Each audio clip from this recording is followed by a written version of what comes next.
Welcome, everybody. Glad to have you joining us for our Lunch and Learn today in honor of Pride Week in Halifax. Of course, Pride is happening different times across the province.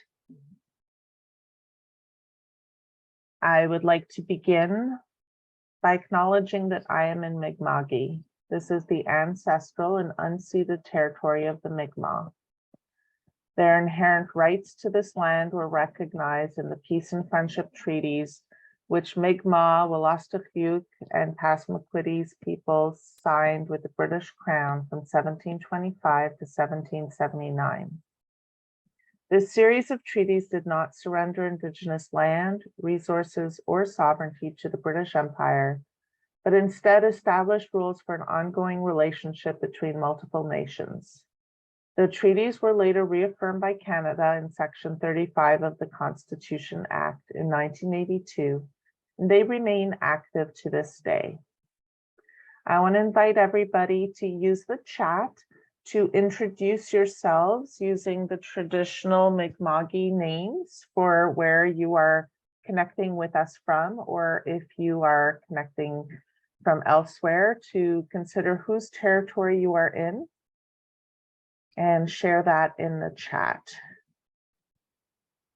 So if you're not familiar with the correct Indigenous names for the land upon which you are, I invite you to Google that and write that in the chat. The Nova Scotia College of Social Workers joins our members and our communities in the necessary labor of reconciliation. We are grateful to live and work together as treaty people in Mi'kma'ki. Without action, acknowledgements are empty. Whether you are with us in Mi'kma'ki or joining us from elsewhere, please consider whose territory you are in, your relationship with that land, and your relationships with the Indigenous peoples who have lived and continue to live in that place.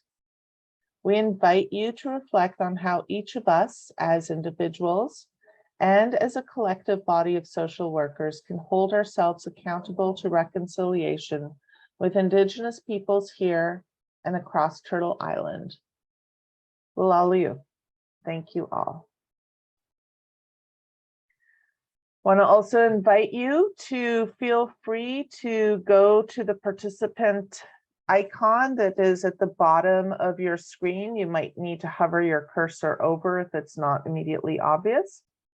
And you should be able to see in the participant list, if you hover over your name, the ability to rename yourself, and you can add your pronouns there if you would like. Got a couple of pronoun options on the screen. We've got both Mi'kma'ki as well as French or English. Different people have different preferences. Pronouns are an important way of showing that we care and creating an affirming and inclusive space for everyone, no matter how they identify. And everybody has the right to be called by the names and pronouns they identify with and use. It is, however, something that we want to be attentive to. Some of us may actually prefer no pronouns. So we want to be thoughtful about how we use pronouns as well. So here are some common English pronouns that you can see: the traditional masculine and feminine, as well as the plural, but there are also neopronouns, which are new pronouns, as well as gender neutral pronouns in French or in Mi'kmaq. And if you're not familiar with how to refer to someone, you can always use they as an option, because that is the gender neutral option. Just a few words about pronouns. If sometimes we make mistakes, it's always good to try to correct them, not make it a big deal, but just do our best to try to correct the pronoun. And one of the metaphors that I like to use when thinking about pronouns is thinking about patient harm. So if you're familiar with the Swiss cheese model of patient safety, that is part of a culture of safety and just culture work in hospitals, where we try to recognize that no one is perfect. And so we all may make mistakes. And the system is perhaps not yet designed to help us do things well. That's true for patient safety, but that's also true when it comes to bias and systems that are potentially transphobic or racist or otherwise not inclusive. And the Swiss cheese model recognizes that if we have multiple safeguards, it can protect us. So for example, on a Zoom screen, if you see someone's pronouns, that'll help you identify how to correctly reference them. But we recognize that nothing is perfect. And sometimes when all the holes are lined up properly with Swiss cheese, and even if the intention is there, we might occasionally cause harm. And so this approach, which is certainly used in hospitals, public health, to avoid harm, it's worth thinking about also in terms of how we use language and best practices to not cause harm to people who maybe are identifying as a minority identity of some kind and may have some historic oppression that could otherwise impact how they are treated within a system. So thinking about safety culture is one metaphor to try to help us work towards creating a safer culture when it comes to gender and sexual identity. And part of the safety culture is a learning culture.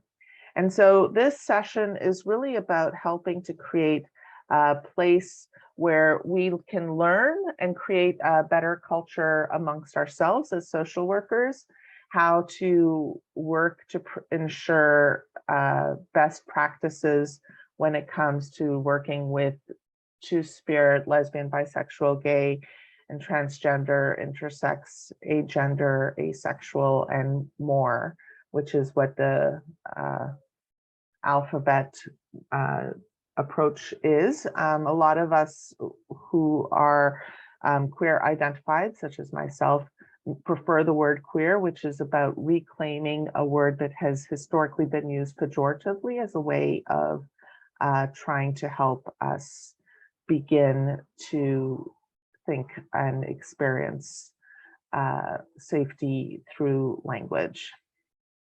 It's important when talking about gender identity to recognize the impact of culture. So simply even the notion that there are only two gender identities, male and female, is a cultural assumption. That is not true for all cultures. That is not true for all religions. For example, in Judaism, there are 8 genders in the Talmud. And actually, if you're interested in learning more about that, if you go to the Halifax Pride calendar, you will see an education session about that tomorrow that will be happening. But gender and sexuality have many different understandings based on different religions and cultures. Certainly, that's also true for two-spirit individuals, and the connection between queer identity and colonization is a topic that is needing far more work. If we look at the missing and murdered Indigenous women, girls, and two-spirit people, we see the ways in which gender has definitely been part of how colonization has impacted Indigenous communities. And so there's a lot of awareness around the ways in which decolonization is part of learning more about gender diversity more broadly and recognizing that colonization has actually many different faces and perspectives. Even something like, for example, hair length, which for some people is considered part of gender identity, but for others it's considered part of culture. But one theory is that some of the ways in which Indigenous communities have been targeted has had to do with their gender expression, and that is one of the many ways in which looking at decolonizing our understandings of gender is very important. And here are a couple of books that can help provide a little more information about this topic. The goal for today is to begin to think about just queer identity more broadly for people. This is really meant for social workers and other care practitioners who maybe have not had a space to begin asking questions. So what I'm going to do is I am going to be doing a little bit of an overview, but I will try to leave some time for questions at the end of our session. So feel free to put them in the chat if you have any questions about different forms of identity and some of the ways in which that can impact work as a social worker or as a care practitioner.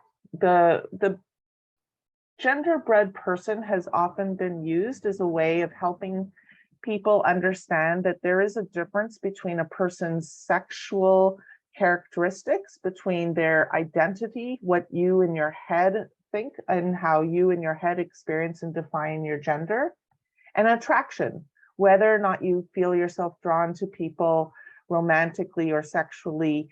And all of these things are separate, and how you express yourself is different than how you may sometimes identify, is different than what your assigned sex at birth would be. And so helping people understand that these are not always the same is the first and most important criteria to beginning to understand the full diversity of identity and expression. So while gender identity is sometimes defined as personality traits or our identity internally, how we express ourselves, how we dress, how we clothe ourselves, how we appear, that is not always the same. So what that means is that by looking at someone, we can't always guess, and we should never guess, what their identity is or what their biological sexual characteristics may or may not be. Recognizing that for many of us, there's a fluidity involved in it, while for others it is more set, is one of the reasons why it's so important to create safe space so that people can begin to talk about their experiences and their preferences when it comes to pronouns, when it comes to identity or more. So when we think about sex identity, expression, and orientation, people will fall on a continuum. For some of us, it is very clear and it doesn't change and evolve. For others amongst us, we may evolve at differing points in our life from one side to the other, and recognizing that is one of the reasons why it's important to learn about some of those complexities. Now, there are certain terms that are used. For example, bisexual is someone who is attracted to both male and female, but increasingly people are using the word pansexual, recognizing that there isn't just one or two identities, but there's more. And so pansexual is an attempt to speak to the ways in which some people might be attracted to people regardless of gender. So you can see there's identities and terms that have changed through the years and through the generations. And for example, homosexual is a word that is no longer used because it has a connotation that it comes from pathologizing from the psychological realm. So it's important to try to use the terms that people are most comfortable with. And when in doubt, it's always good to ask. But it's also important to try to think about how our words can sometimes cause tremendous harm. So for example, I go by N. My given name at birth was Nadia, but I no longer identify with that, and I prefer to go by N. When someone says to me, "What is your real name?" the one that you were given at birth, that is actually a form of transphobia, because it is a way of saying that the name that someone is choosing to go by is not valid. So there are a lot of different questions and ways of thinking or talking about gender identity that can sometimes cause harm, often unintentionally. And having spaces to begin to talk about identity and sexuality is important for social workers and other care providers to begin to provide some safe space. It is also worth recognizing that there are unique forms of hatred for queer individuals. Unlike other forms of prejudice, each form of prejudice or stigma is unique and different. And queer people often have the experience of being rejected from their parents and family for being oneself. So in addition to discrimination in social settings, in addition to internalized hatred or rejection, in addition to relationship violence, in addition to broader social forces that lead to social and economic marginalization and inequity, the experience of being rejected from family, from religion, from God, often from healthcare providers, or being told that one does not really exist. These are unique forms of hatred that people who identify as queer have had to contend with. And that is a form of trauma that is longstanding and that is very pervasive. And it is important for people to recognize those unique manifestations and experiences of queer phobia. This is the intersectionality and wheel of power the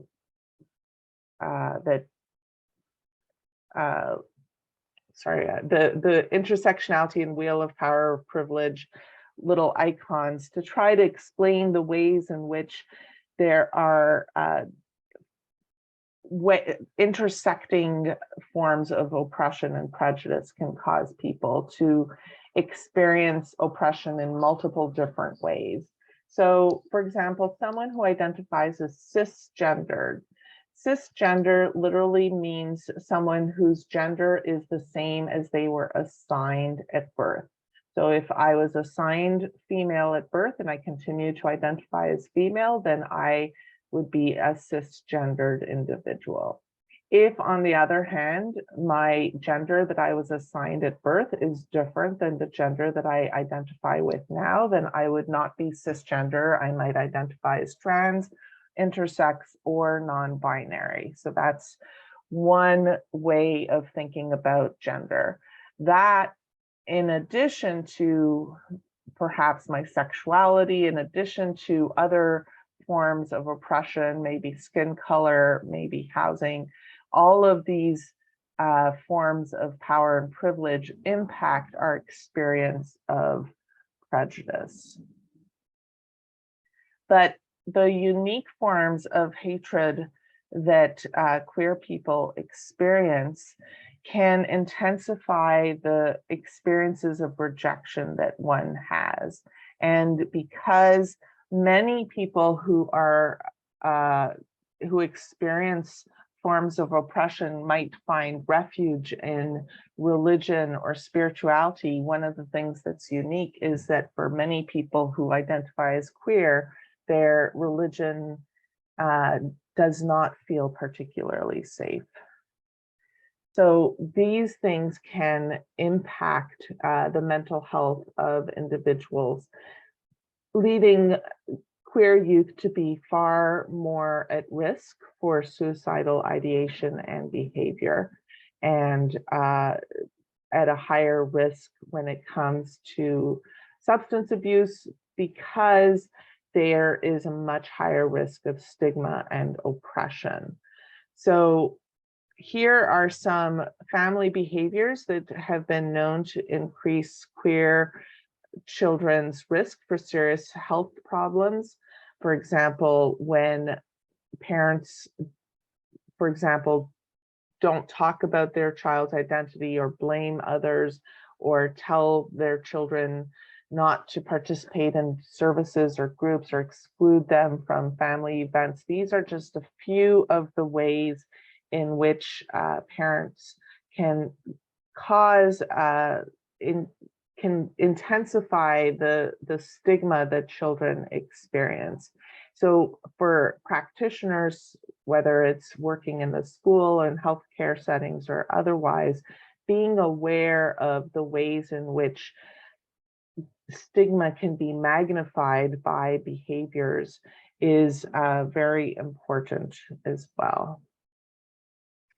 The last thing that I wanted to share, and I will open it up for questions before talking about specific things around Nova Scotia gender affirming care questions, is just recognizing that during COVID, a lot of the experiences of genderqueer individuals or queer individuals was different than others, because when we tell people to stay at home and their home is perhaps not safe because family or friends or whoever they are living with is not accepting, that can cause tremendous harm. And we saw that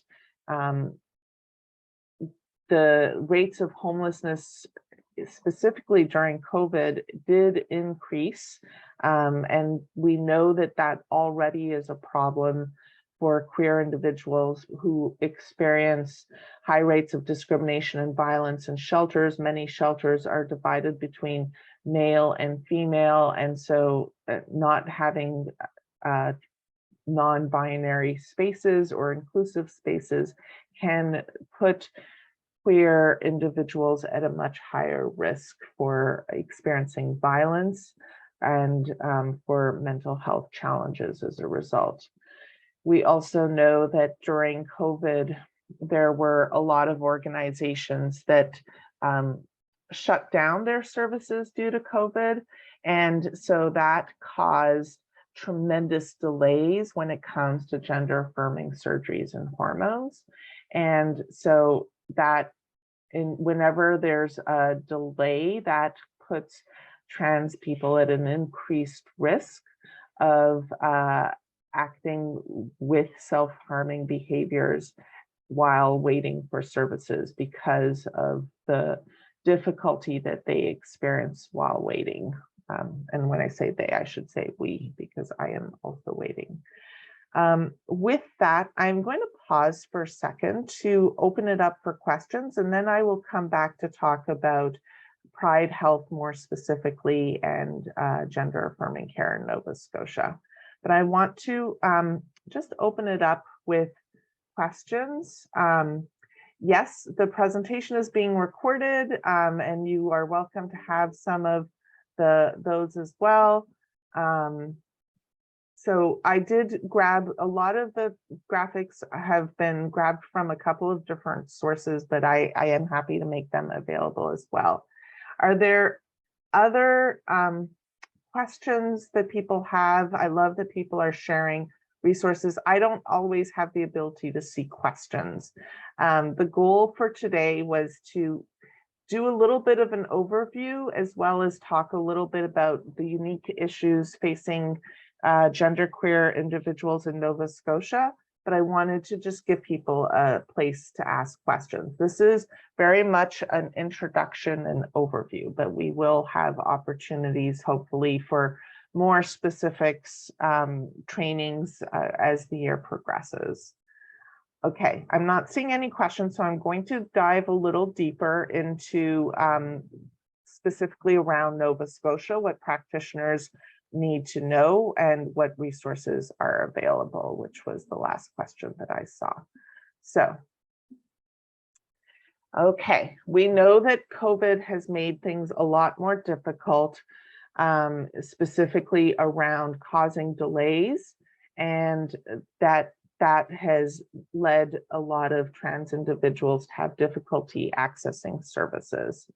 And one of the things that is worth knowing is that that certainly comes with a lot of increased risks.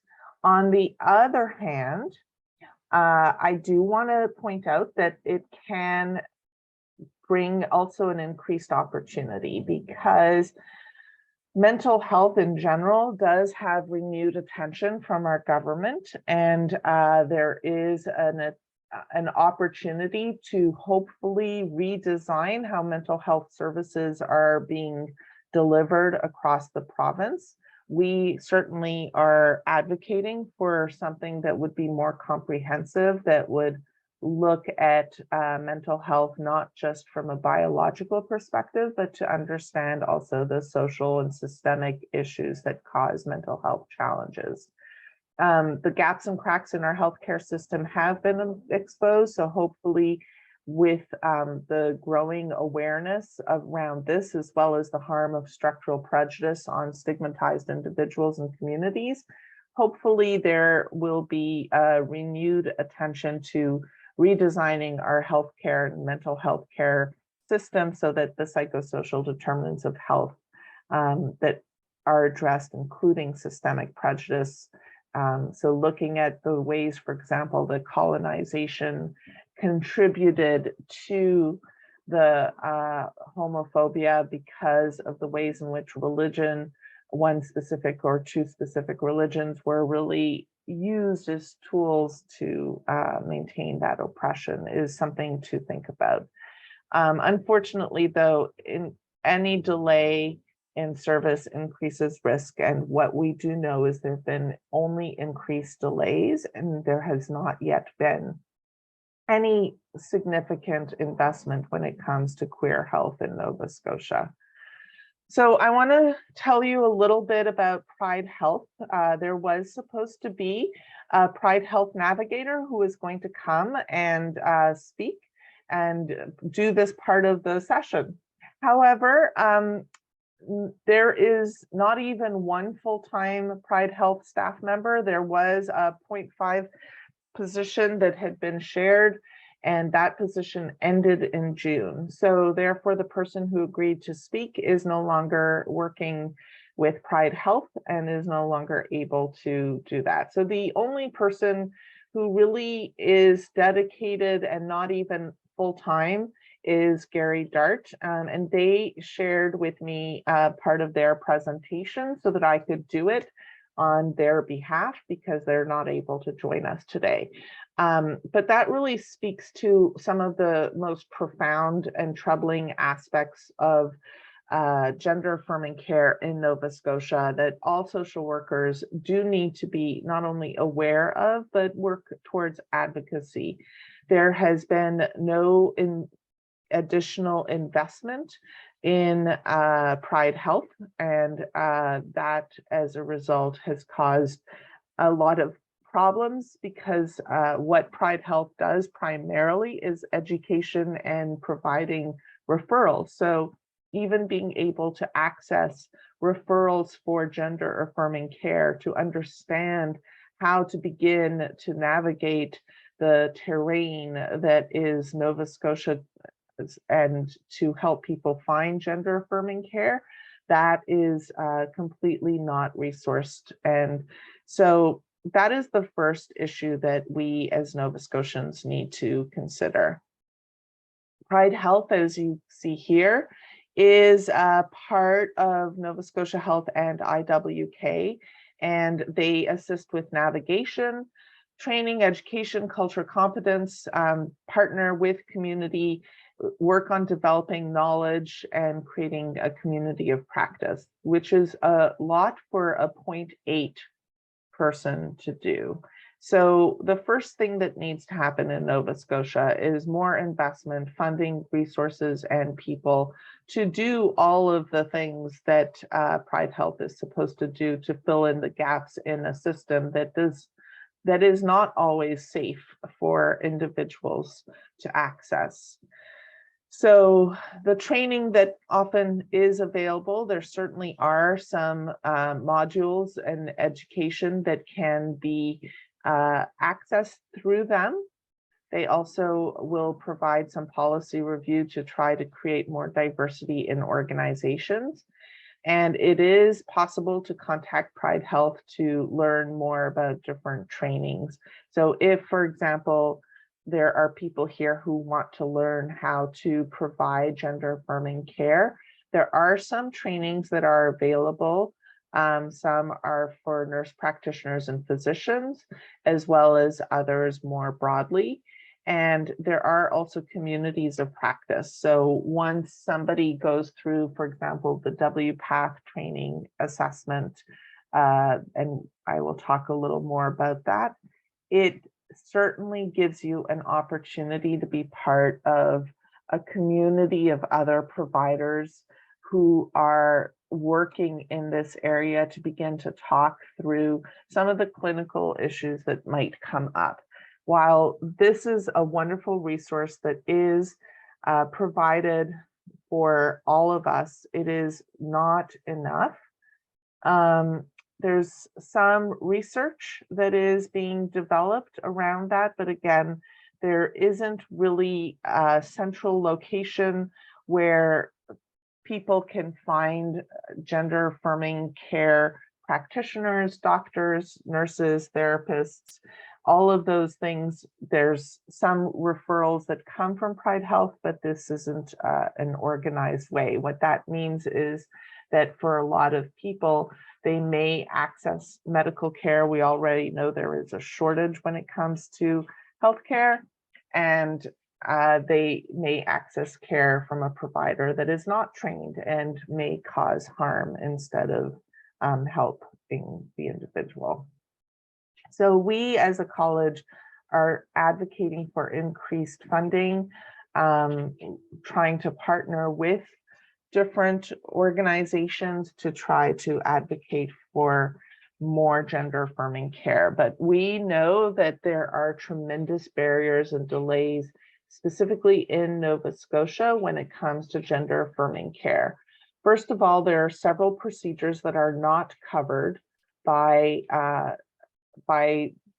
insurance for gender affirming care, and things that are even something like breast augmentation, which is not adequately trained because of the criteria are so minuscule that even someone who needs it is not going to be able to access it because the requirements are such that if there's been even the smallest response to hormones first, that's not going to be enough.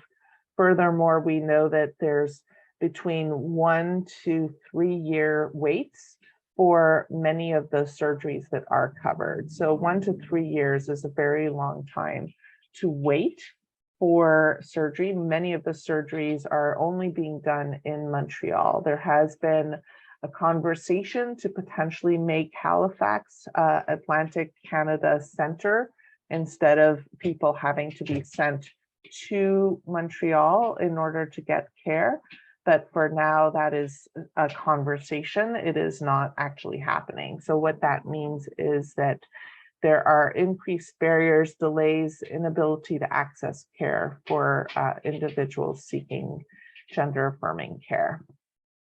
And yet, we have the ability to become world leaders. There has been some conversation and some efforts made to try to create gender affirming care in Nova Scotia, to try to advance an approach to gender affirming care that is more inclusive, working specifically on, and these images come from the Gender Affirming Care website, and I will show that to you in a little bit. But removing barriers. So right now, those requiring gender affirming care require multiple letters from multiple different practitioners, each of which have a waiting list of anywhere from a few weeks to a few years, simply to get a letter from a qualified assessor to then be referred to achieve gender affirming care, to then be in line to wait for gender affirming care surgery. So all of this gatekeeping is reflective of a larger philosophy that is not person-centered, right? If we want person-centered care, we would believe that the person is able to make the decision for themselves, whether or not they, in conjunction with their medical provider, their primary care provider. But instead, needing multiple different assessors is one of the ways in which there are additional barriers that have been imposed by the system to limit the accessibility of gender affirming care. Also, many options are not covered, and that causes a lot of financial strain for individuals. Finally, we know that some healthcare providers may not be providing care appropriately. While we are not at the level of the United States, which turns people away from hospitals, there still are incidents and examples where people don't access care both overtly and covertly. So if someone knows that they're not going to be treated respectfully, maybe they had an encounter in the hospital previously that was negative, it might cause them to not seek care as well. There's also the challenges of looking at gender affirming care. A lot of times it is perceived, and this is really what happened during the pandemic, where it isn't considered medically necessary, it's considered cosmetic and elective. But what we know from a research perspective is that it is life-saving, that the failure to access gender affirming care increases significantly people's risk of self-harm, as well as people's mental health challenges, as well as the ways in which they continue to experience prejudice, oppression, and violence in society more broadly. So one of the forms of advocacy is to look at the individual as the primary assessor, and recognizing that the individual has the most comprehensive picture of their gender and gender affirming care needs, and that person should be the one guiding their own gender affirming care requirements. While qualified assessors can certainly assess their readiness for procedures, it should be that each person is directing their own medical care needs. One of the other challenges is that we don't have enough qualified assessors, and there aren't enough trainings available for those people who are wanting to become a qualified assessor. So that causes an additional barrier, because that causes less and less people to be available to do it. So even if somebody, for example, was only going through the medical care system, they would still have to wait a tremendous amount of time because there aren't enough qualified assessors, and there aren't as many who are doing it independently for private pay, but there are more. And so we have a two-tiered system that are happening, where people who can afford to pay several hundreds of dollars to get private assessment will do that, and that can help speed up their accessing of the services, while those people who can't afford that are not. So the need for, first of all, universal mental health care coverage, which was another wonderful election promise that we are looking to see implemented, but have not yet heard of any concrete steps. That is also impacting the ability for individuals to access gender affirming care here in Nova Scotia. The other component that is worth looking into is the ways in which many individuals have complex care needs. And a lot of times, MSI will only reimburse if that person doesn't have other complexities, because of this recognition, that this belief that gender affirming care is elective as opposed to medically necessary. And so that causes more complications for the ability of individuals to access the care that they need. But most importantly, there's this recognition that Pride Health, as you saw, doesn't have this funding or staffing to actually serve the needs of all Nova Scotians. They are supposed to serve IWK as well as Nova Scotia Health, and 10 to 15% of the population of Nova Scotia can theoretically access Pride Health, but it is underfunded and understaffed, and it has here it says 2 part-time positions, but right now there's only 1 part-time position that is even staffed. And so that is a form of systemic discrimination, because that is not enough to provide support for 10 to 15% of Nova Scotians, in addition to providing education and resources, and also helping the healthcare system as a whole become better equipped to have the needs of people met who are searching for care, not just for gender affirming care, but people who can access medical care and feel safe as themselves. So there's a lot of advocacy around the need to expand Pride Health specifically.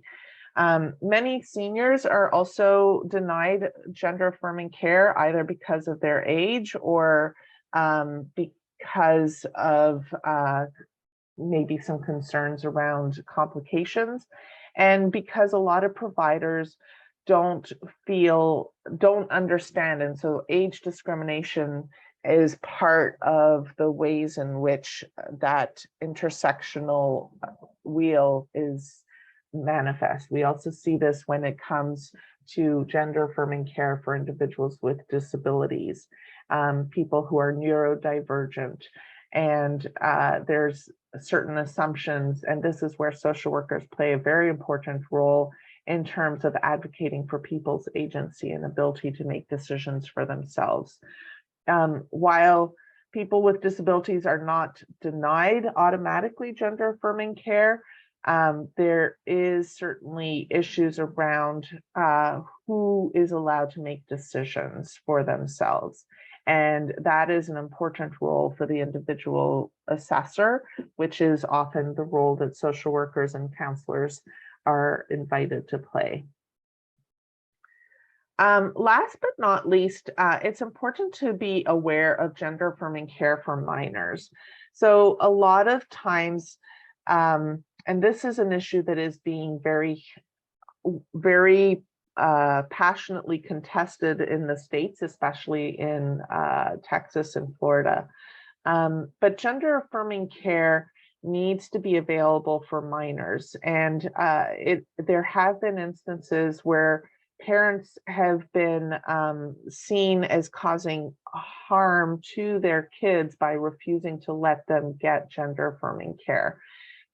Being able to access puberty blockers such as Lupron early in their journey is very important to stop some of the irreversible changes made through puberty. So for example, gender affirming care is a way to ensure that minors can transition into their chosen gender identity later in life without, for example, wider hips that develop as a result of hormones, or wider shoulders that develop if you've got masculinizing hormones.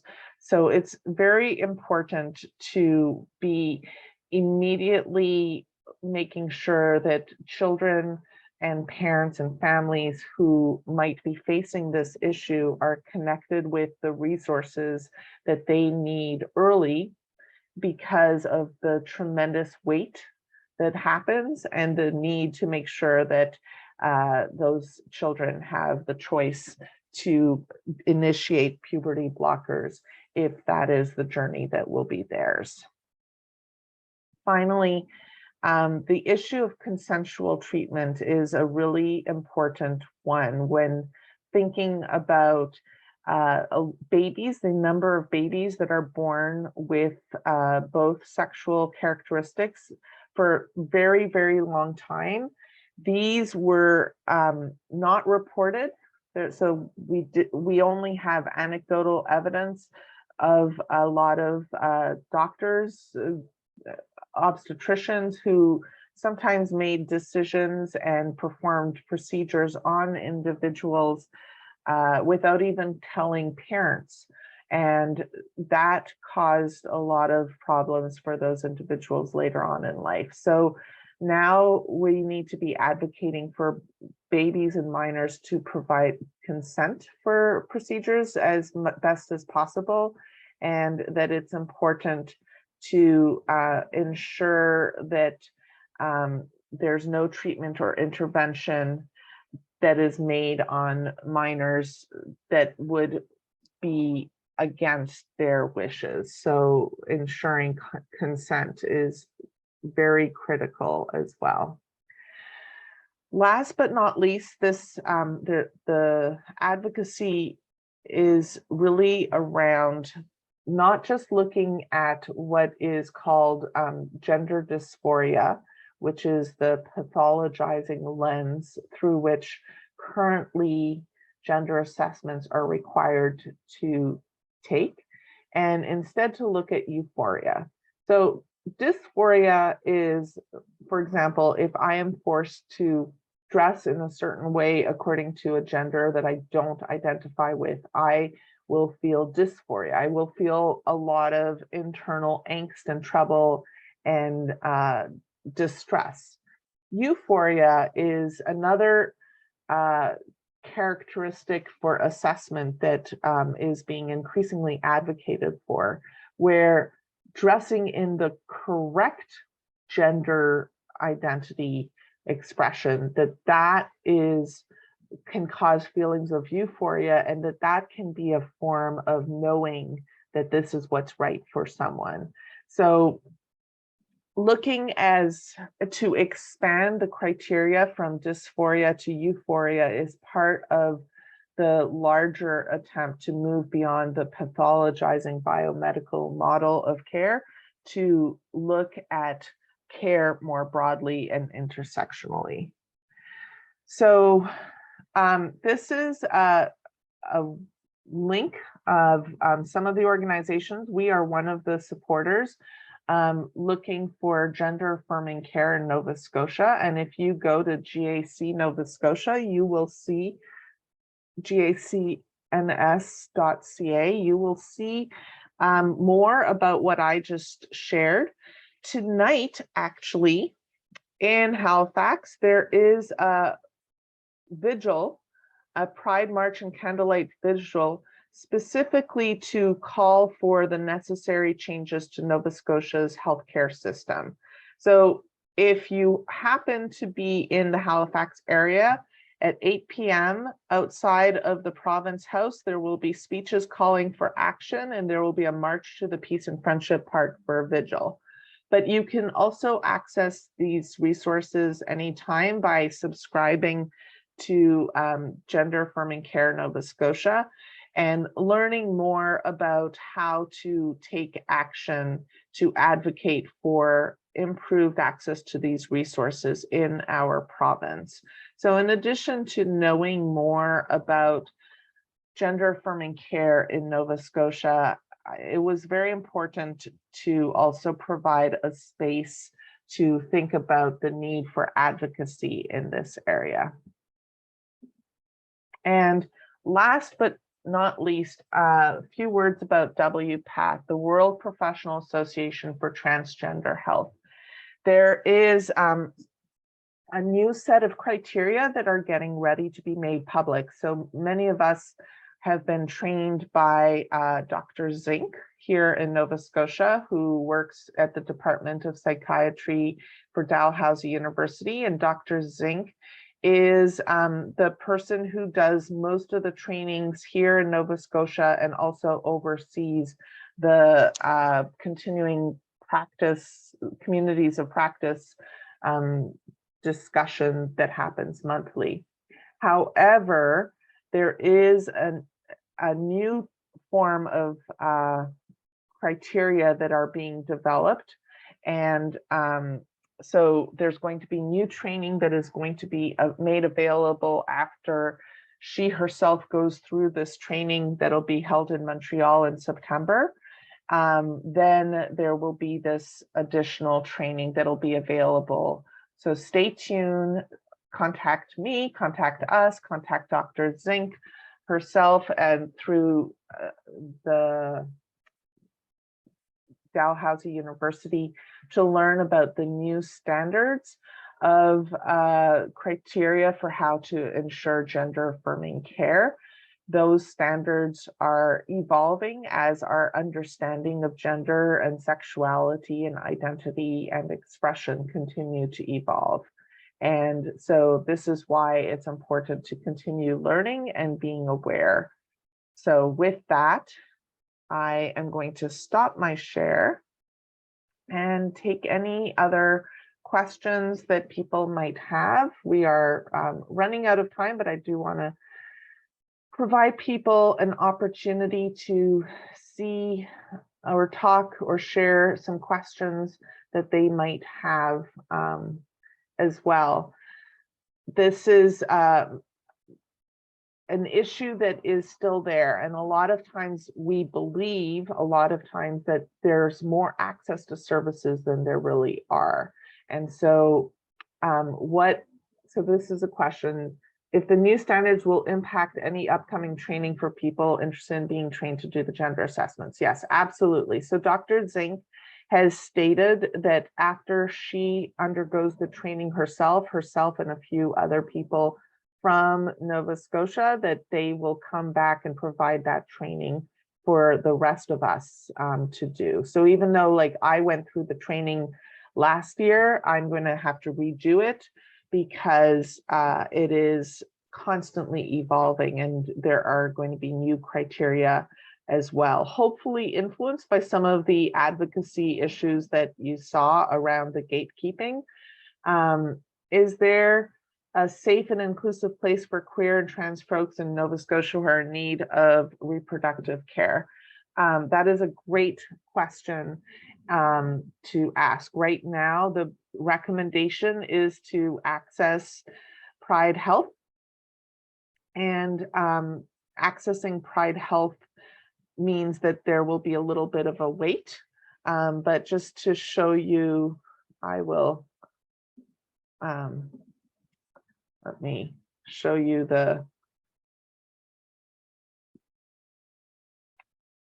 so here are some of the referral networks that Halifax, the Pride Health tries to work with, but I would access Pride Health specifically. So if you are looking for to access Pride Health, Gary Dart is the person who you would access, and they are 0.8 in the role of Pride Health. So sometimes there's a delay in receiving that, but Gary is amazing. Anyone who knows Gary can give information about all of the training that is coming up as well. It's just not enough. Okay, I think that those are all of the questions. Thank you all for joining us. This training will be is being recorded, so is available, and we appreciate all of you for what you're doing. Yeah, queer folks who are othered, regardless of what they come to the hospital as, that is absolutely an issue. So the shift to person-centered care is intended to help us move beyond all of the ways that people are othered. But we know that there is still so much education and training that needs to happen on that front. So a lot more advocacy. Hopefully some of you can make it tonight for the vigil and the walk. I'm going to put that back so that you can see that as well. So 8 p.m. today, starting at the Province House and walking or marching to the Peace and Friendship Park for a vigil. If you access Gender Affirming Care Nova Scotia, gacns.ca, or email them at info@gacns.ca, you will learn about other advocacy efforts to work for more funding. I can tell you that at the budget, when we the Nova Scotia College of Social Workers try to advocate, we tried multiple times to point out the lack of funding in this area amongst many other areas, and there was very little recognition that it was even a problem. So hopefully with more social workers understanding the barriers to accessing what services are currently available, we will work towards greater equality and access of care more broadly. So with that, thank you all so very much. Yeah, I'm sorry that Gary couldn't join us, but because Gary's pretty awesome. So stay tuned. Hopefully we will have more trainings coming up, and thank you all for everything.